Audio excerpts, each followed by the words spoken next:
ሄሎ ጋይስ ዛሬ ምርጥ ቢዝነስ ሀሳብ ይዤላችሁ መጥቻለሁ።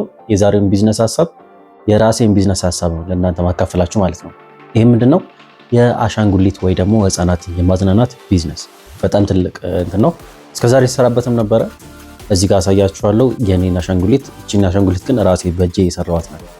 3 አሻንጉሊቶች ነበሩ ያሉኝ፣ አሁንም አሉ፣ ግን ሁለቱም በራሴ እጄ የሰራኋቸው ናቸው። አሁን በራሳችሁ እጅ እንዴት እንደምትሰሩ ምናምን ቱቶሪያል አልሰራላችሁ። ቱቶሪያል መስራት እንድሰራ የምትፈልጉ ከሆነ አሳውቁኝና እሰራላችኋለሁ። ግን የምትገዙበትን ቦታ አሳውቃችኋለሁ፣ እንዴት አድርጋችሁ እንደምትገዙም ዋጋውም ስንት እንደሆነ። ለምሳሌ ከ12000 እስከ 15000 ብር ነው የሚፈጀው። በጣም ውድ ነው። ማለት ከዛ በላይ የምትጠብቁ ከሆነ ርካሽ ይሆናል። ግን ከዛ በታች ነው ብላችሁ የምታስቡ ከሆነ ግን ውድ ነው። ከ12000 እስከ 15000 ብር ይፈጃል። ለምሳሌ አንድ ሁለት አባ እንትን ብትሉ ከዛ በየኢቨንቱ ኢቨንት ማዘጋጀት ማለት ነው። በየጊዜው ኢቨንት አዘጋጃላችሁ። ለምሳሌ እንዴት ነው የምናስተዋውቀው ምናምን የሚለውን እያንዳንዱን ስትራቴጂ እኔ የተጠቀምኩበትን ስትራቴጂ እነግራችኋለሁ። ይህን ተጠቅማችሁ ህፃናት የማዝናናት ቢዝነስ ወይ ደግሞ የህፃናት ኢቨንት በማዘጋጀት ሀብታም መሆን ትችላላችሁ ማለት ነው። በጣም አሪፍ ቢዝነስ ነው።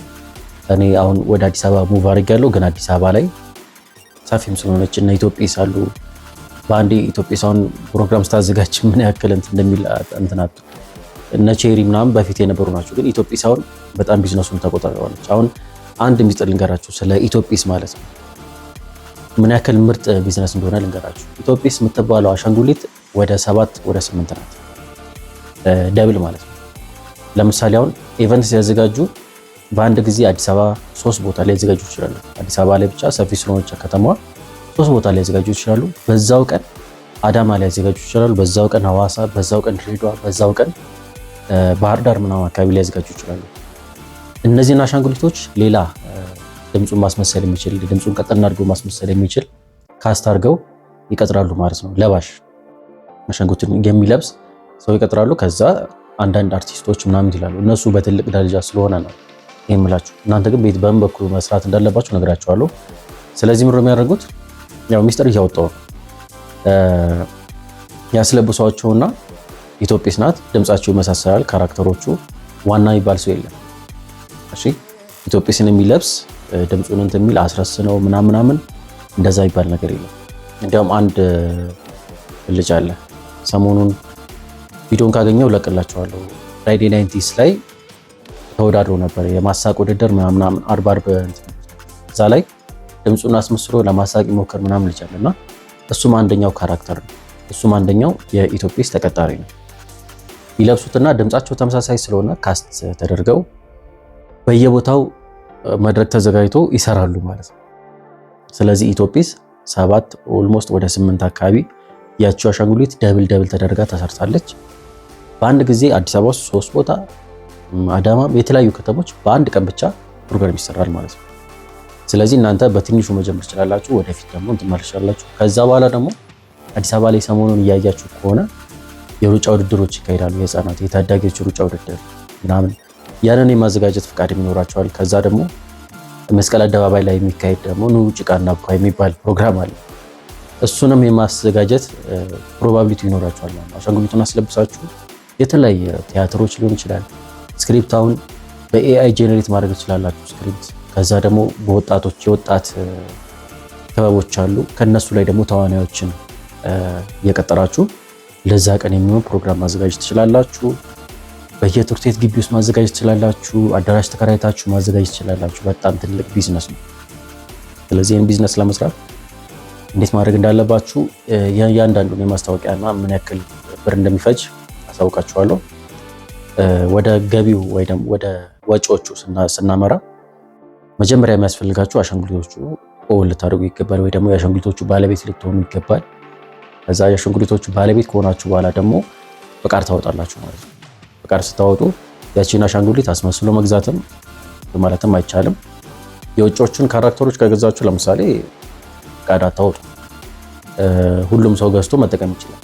ግን ኢትዮጵያ ውስጥ የእናንተ ፈጠራ በእናንተ ከስተም ዲዛይን የሚሰራ አሻንጉሊት ከሆነ ግን እንትን ትላላችሁ። ለምሳሌ አንድ ነገር ላሳውቃችሁ፣ መጠንቀቅ ያለባችሁ ኢትዮጵስን ራሷን አሻንጉሊት አስመስላችሁ ሰርታችሁ ለስራ ብትሉ ትከሰሳላችሁ። ኢትዮጵስ የራሷ የሆነ ፍቃድ ያላት በቃ በፈጠራ እንትን የተመዘገበ ነው። ያችን አሻንጉሊት ከነሱ ውጪ ከዛ ካምፓኒ ውጪ ማንም አስመስሎ መስራትና በእነሱ ቢዝነስ መስራት አይቻልም፣ ክልክል ነው።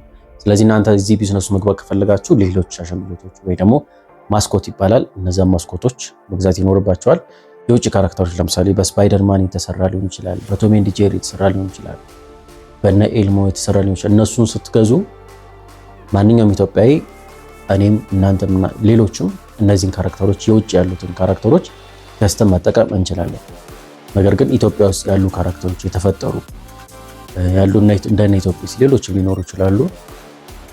ቆና ቢጥቆና ይባላሉ። እነሱን ለምሳሌ የኔም ካራክተር አለ እኔም የራሴ ካስተም የሰራው ስለሆነ የኔ ለምሳሌ አስመስላችሁ መስራታችሁ እኔ አሁን ከውጭ ገዝቸው ሳይሆን የውጭ ካራክተሮችን ሳይሆን ራሴ በእጄ የሰራው ስለሆነ የኔ ማስመሰላችሁ ነው። በጣም ትልቅ እንትን ነው። ለምሳሌ የሆነ ቢዝነስ ሳሙና ብታመርቱ የሳሙናው ብራንድ የእናንተ ብቻ ነው። ሌላ ሰው መስራት አይችልም። እነዛ ብራንዶች ማለት ብቻ እናንተ በጣም በጥንቃቄ እነሱም የሚያዝናና ነገር ትምህርታዊ መሆን አለበት። ለምሳሌ ትምህርት ቤት የምታዘጋጁ ከሆነ የትምህርት ቤቱ ዳይሬክተሮች፣ የትምህርት ቤቱ አስተማሪዎች ምናምን በጣም ቁጥጥር ሊያደርጉባቸው ይችላሉ። ኮንቴንቱ ምንድነው? ፕሮፖዛል አምጡ ሊሏቸው ይችላሉ። ምንድነው ኮንቴንቱ? በቀኑ በዛ በለት ምን አይነት ፕሮግራሞች ናቸው የሚካሄዱት? ጥያቄና መልሶች ናቸው? መዝናኛ ናቸው? ወይ ዘፈን ብቻ ነው? ወይስ እንቆቅልሽ ጠይቃችሁ ገንዘባችሁን በዝብዛችሁ መሄድ ብቻ ነው? ምናምን የሚሉ ኮንቴንቶችን በደንብ በዝርዝር ጠቃሚ ነገር ልጆችን የሚያበቃ ምክንያቱም ዛሬ ፕሮግራም ሰርታችሁ ልጆቹ የሚመጡት ከወላጅ ጋር ነው። ወላጆች ደግሞ አዋቂዎች ናቸው። እዛ ጋር የሚካሄዱን ነገር በደንብ ያሉ እናንተ ገዛ ጋር ገንዘብ ለመሰብሰብ ብላችሁ ነው የምትሰሩት ምናምን የሚለውን ልጆች ያው ቢሮራጡ ቢጫወቱ ወላጆች ግን ያስተውላሉ። ስለዚህ ወላጆች አሁን ሌላ ጊዜ እናንተ ፕሮግራም አዘጋጃችሁ ሲባል ጥሩ ከሰራችሁ ልጆቻቸውን ይዘው ይመጣሉ ድጋሚ እናንተ ጋር። ጥሩ ካልሰራችሁና ኮንቴንታችሁ የማይሆን ከሆነ ግን ልጆቻቸውን ይይዟቸዋል። አታለውን ቸኮላት ገዝተውላቸው ምናምን አታለው ያስቀሩባቸዋል፣ ወይ ደግሞ ቢዝነሳችሁን ይዘጉባቸዋል ማለት ነው። ስለዚህ ፕሮፖዛል ላይ የምታዘጋጁት ፕሮግራም ላይ እያንዳንዱን እቅድ ማውጣት ይኖርባቸዋል ማለት ነው። አሁን ወደ ፋይናንሻል ነገር ስናልፍ ለምሳሌ 3 አሻንጉሊት 2 አሻንጉሊት እሺ፣ እንደመጀመሪያ 2 ብለን ያዘውና እያንዳንዱን በአቬሬጅ 13 ሺህ ብር 26 ሺህ ብር ያስፈልጋቸዋል ማለት ነው። አሻንጉሊቱን ኦን ለማድረግ ወይ ደግሞ የእናንተ ባለቤት ለመሆን የውጭ ከሆነ ማለት ነው። ኢትዮጵያ ውስጥ ከሆነ ምናልባት ሊቀንስላችሁ ይችላል፣ ግን ፍቃድ ምናምን ስታወጡ ምናምን እንደዛው 15 ሺህ ብር ምናምን ብላችሁ ያዙትና ሁለቱን አሻንጉሊት በ13 ሺህ ብር 26 ሺህ ብር ይዙትና ሌሎች የሚያስፈልጓችሁ ምንድናቸው? ለምሳሌ አንዳንድ እቃዎች ሊያስፈልጓችሁ ይችላሉ። የኮተን ካንዲ ማሽን ሊያስፈልጋችሁ ይችላል።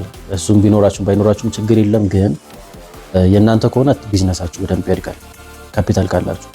ካፒታል ከሌላችሁ ግን ኮተን ካንዲ ማሽን ያላቸው ልጆች ቦታ ተከራይተው እናንተ ጋር እንዲሰሩና በኮሚሽን ለእናንተ እንዲከፍሉ ልጆች መግዛታቸው አይቀርም። ኬኮች፣ ብስኩቶች ምናምን መግዛታቸው አይቀርም። ጁሶች ሊሆን ይችላል።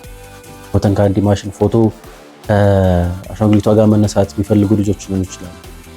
ያን በክፍያ ነው ፎቶ የሚነሳው። ይሄ በጣም ትልቅ ገቢ ነው። አሻንጉሊቶቻችሁ ጋር ፎቶ ይነሳል። ለምሳሌ ፎቶ ካሜራ ያላቸው ፎቶ ቤቶች ባለቤቶች ሄዳችሁ ታናገራላችሁ። ሌላው ገቢያችሁ ማለት ነው።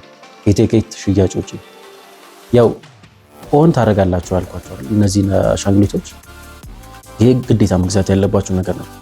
ሌላው ነገር ግን በዛው በፕሮግራሙ ቀን የምታወጧቸው ወጪዎች ናቸው እንጂ ገዝታችሁ የምታስቀምጡት ምንም አይነት እቃ የለም ከአሻንጉሊት ውጭ።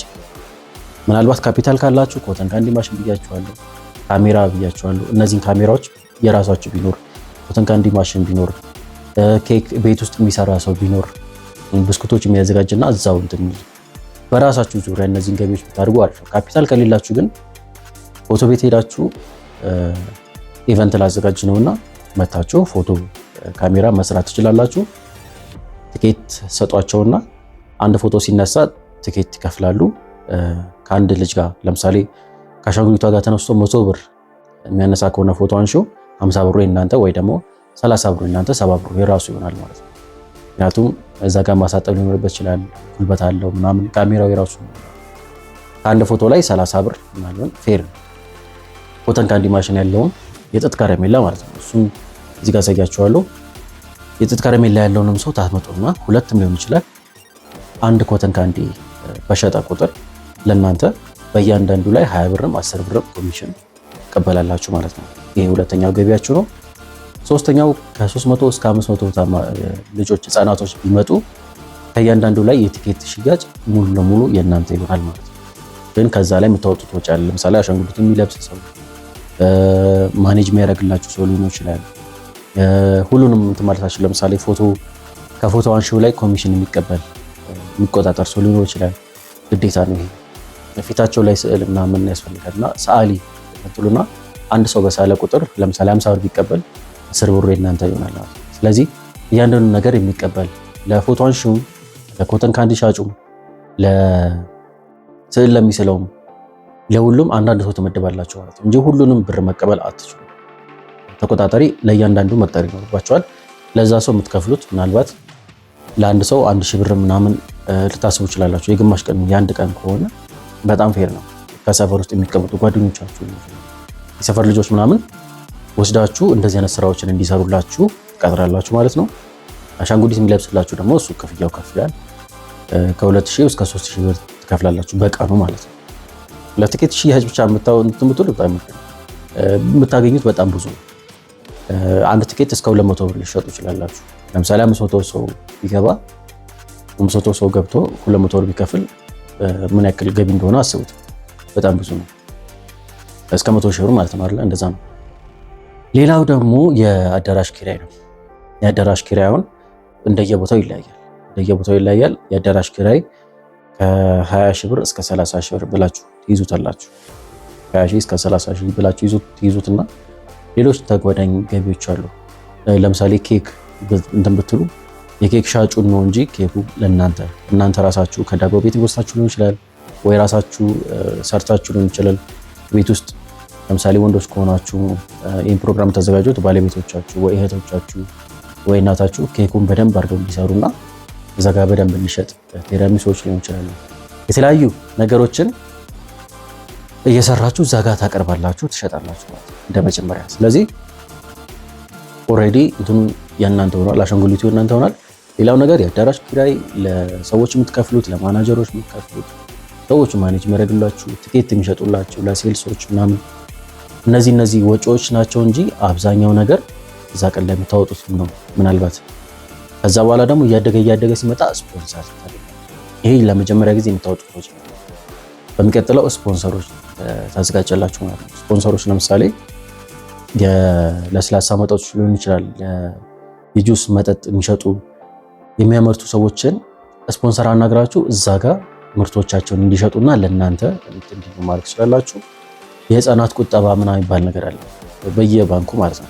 ስለዚህ እነዛ ባንኮች ህፃናቱን በብዛት ስለሚያገኟቸው የህፃናት ቁጠባ ወላጆችን ማስከፈት ይፈልጋሉ። ስለዚህ ባንኮችም እዛ ጋር ለእናንተ እንደ ገቢ ስፖንሰር ይሆናሉ ማለት ነው። ማለት ለእናንተ ትልቅ ገንዘብ ስፖንሰር ይከፍሏቸዋል።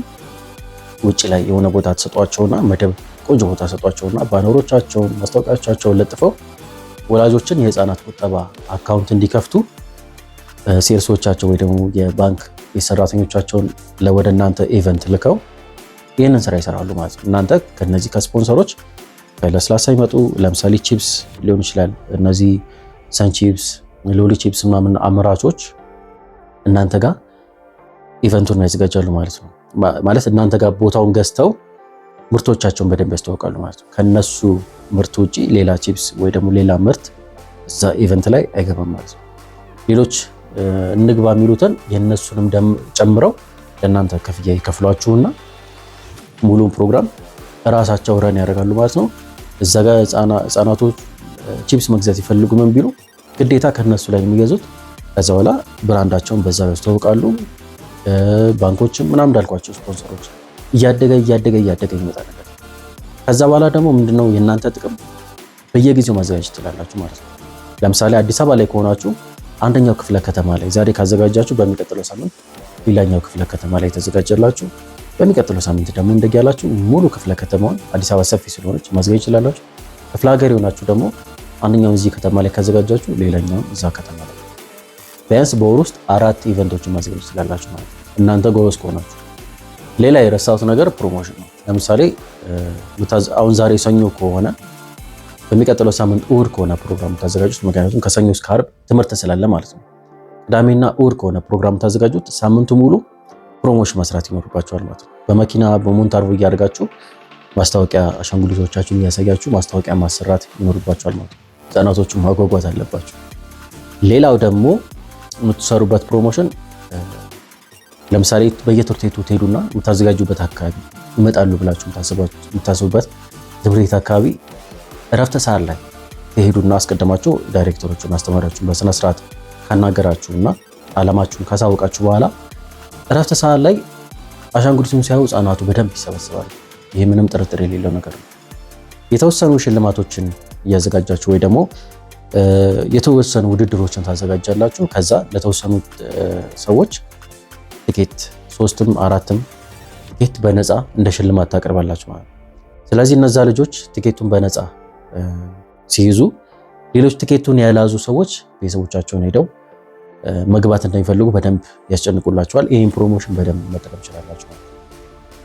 ትምህርት ቤት ሄደው እረፍት ሰዓት ላይ በደንብ ተጫውተው ምናምን እሁድ ፕሮግራም አለ እዚህ ቦታ ላይ መታችሁ እንትን ማለት ትችላላችሁ ብላችሁ ለተወሰኑ ልጆች ተወዳድረው ፌር በሆነ መልኩ ልጆቹ ቅር በማይላቸው መልኩ ተወዳድረው ያሸነፈ ፌር ነው፣ ማንም ቅር አይለውም። ላሸነፈው ተማሪ ነፃ ቲኬት ትሰጡታላችሁ ማለት ነው። ነፃ ቲኬት የያዘው ሳምንቱ ሙሉ ያንን ነፃ ቲኬት ለልጆቹ እያሳየ እንቁልልጭ ማለቱ አይቀርም። ስለዚህ የቀሩት ተማሪዎች ሄደው ወላጆቻቸውን መግባት እንዳይፈልጉ መዝናናት እንዳይፈልጉ ይነግሯቸዋል። ሌላው ደግሞ ማስጨነቅ ነው ብላችሁ የምታስቡ ከሆነ ወላጆች ልጆቻቸውን ማዝናናት በጣም ይፈልጋሉ፣ ግን የሚያዝናኑበት ቦታ የለም። 200 ብር ቲኬት መግዛት ማለት ለልጆቻቸው ለሚወዷቸው ልጆች በጣም ተራ ነገር ነው። ከዛም በላይ ማድረግ ይፈልጋሉ። አማራጩን ነው ያጡት። ስለዚህ እነዛን አማራጮች ነው ልጁም ይጓጓል፣ ቲኬቱም እንድትገዛን ይፈልጋሉ ምናምን ብለው ያስጨንቋቸዋል። ወላጆችም ይህን ኢንፎርሜሽን ሲሰሙ በጣም ደስ ይላቸዋል። ምናልባት የተወሰኑ እንትኖች ኢኮኖሚካሊ ዝቅ ያሉ ሰዎች ሊረግሟቸው ይችላሉ።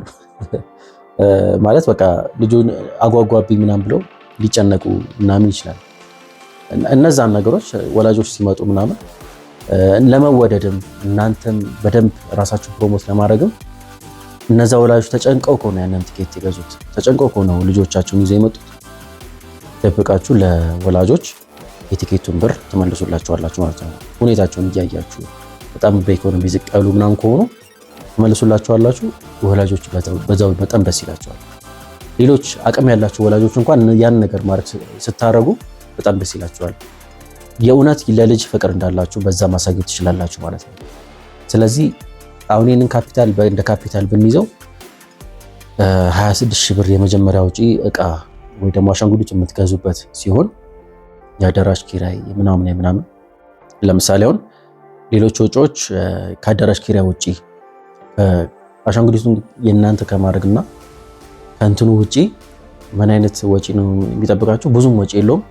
ለምሳሌ ፕሮግራሙ ካለቀ በኋላ ካገኛችሁ ገቢ ላይ ስለሆነ የምትከፍሉት ብዙም ከእናንተ ኪሽ እንትን የሚል ነገር የለም። ግን መጠባበቂያ ብትይዙ በጣም ቆንጆ ነው። አሁን ይህንን ፕሮግራም ለማዘጋጀት ቢያንስ ከ50 ሺህ እስከ 100 ሺህ ብር ያላችሁ ሰዎች በደንብ መስራት ትችላላችሁ። ከዛ በላይ እንደነ ኢትዮጵያስ ደግሞ ትልቅ ኢቨንቶችን ላዘጋጅ ምናምን ቲሸርት አዘጋጅቼ ሩጫ ውድድሮች፣ የተለያዩ ኢቨንቶች ላዘጋጅ የምትሉ ከሆነ እስከ 500 ሺህ ምናምን ሊፈጅባችሁ ይችላል። ትልቅ ሜዳ ደግሞ እንትን ብዬ ባውንቲ ሃውስ ይባላል። ይሄ ባውንስ የሚያደርግ ወይ ደግሞ የሚነፋው ካስትል ማለት ነው። እሱን እዚህ ጋር ፎቶን አሳያችኋለሁ። እሱን ላዘጋጅ ብትሉ ልግዛ ካላችሁ እስከ 1 ሚሊዮን ብርም ሊፈጅባችሁ ይችላል። 1 ሚሊዮን ብር በእርግጠኝነት ይፈጅባችኋል ቢያንስ 1-2። እሱ ደግሞ ምንም እንትን የሚላችሁ ነገር የለም። የሆነ መድረክ ታዘጋጃላችሁ፣ ልጆች እዛ ላይ እንዲጫወቱ ምናምን ማድረግ ብቻ ነው። እሱ እቃ አላችሁ ማለት በቃ በጣም ትልቅ ስራ መስራት ትችላላችሁ። እሱ እንዲኖራችሁ ከ500 ሺህ እስከ 1 ሚሊዮን ብር ካፒታል ሊኖራችሁ ይገባል። ያ ካፒታል ያላችሁ ሰዎች ግን በደንብ ነው ሀብታም የምትሆኑት፣ ከዛም በላይ ነው ገቢ የምታገኙት። ምክንያቱም ዛሬ ይህንን ባውንስ ሃውስ እዚህኛው እንትን ላይ ሰፊ ሜዳ ላይ ኦፕን ኤሪያ ላይ ካዘጋጃችሁ በሚቀጥለው ደግሞ ሌላ ክፍለ ከተማ እያላችሁ እየዞራችሁ ብራችሁ መሰብሰብ ትችላላችሁ። በዛው ልክ ግን ለህፃናቱ በጣም ጥንቃቄ ማድረግ አለባችሁ። ለህፃናቱ የሚቀርበውን ኮንቴንት በጣም ፕሮፖዛሉን በደንብ ማዘጋጀት አለባችሁ። እነዛን ፕሮፖዛሎች በኤአይ ማዘጋጀት ስላላችሁ እንዴት ላዘጋጅ የሚለውን ነገርና አሻንጉሊቶቹን እንዴት ነው የሚሰሩት አሰራሩን አሳየን ወይ ደግሞ እንዴት እንደሚሰራ እያንዳንዱ ነገር ጋይድ አድርገን የምትሉ ከሆነ በኮሜንት ላይ ያሳውቁኝ። ይህን ቪዲዮ ላይክ ማድረግ እንዳትረሱ። ኤአይ ላይ ደግሞ እንዴት አድርጋችሁ የህፃናት ፕሮፖዛል እንዴት እንደምታዘጋጁ በደንብ አሳያችኋለሁ። ይሄ የቀረ ምን አይነት ኢንፎርሜሽን ከዚህ በላይ እንድሰጥ እንፈልጋለን የምትሉትን ነገር የረሳውን ነገር ካለ ኮሜንት ላይ ያሳውቁኝና ተመልሼ መጥቼ በደንብ አስረዳችኋለሁ። መልካም ጊዜ ይሁንላችሁ። ቻው።